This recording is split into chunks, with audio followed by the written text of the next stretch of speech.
يا الله ملكتنيا سلا عرفة أنت تأيقوا قال يكفر السنة الماضية والباقية رواه مسلم يالفون ياندامت وانجلنا يودفيت ياندامت وانجل ياسمرال الله أكبر الله أكبر وندمي ይሄን ነገር ከሰራ ግብር የ6 ወር ይቀነስልሃል ታክሱም ይነሳልሃል ቢባል አንድ ወር እንዲህ ብሰራ ቢባል ማይሰራ አለ የ6 ወር ግብር እንዲነሳ የ6 ወር ታክስ ነው ምናምን የሚባለው ነገር እንዲነሳ አላህስ ምንድነው አነሳልሃል ያለው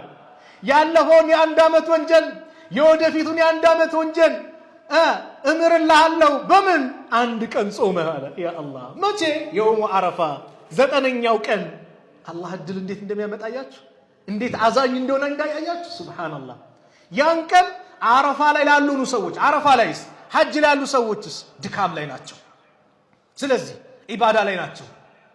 ከጧት ጀምሮ ፀሐይ እስክትጠልቅ እዛ ቦታ ላይ አላህን እየተገዙ ነው እዛ ላይ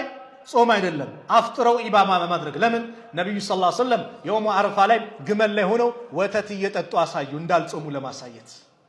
ከነሱ ውጭ ላለ ሰው ግን ይወደዳል የአረፋ ቀን መጾም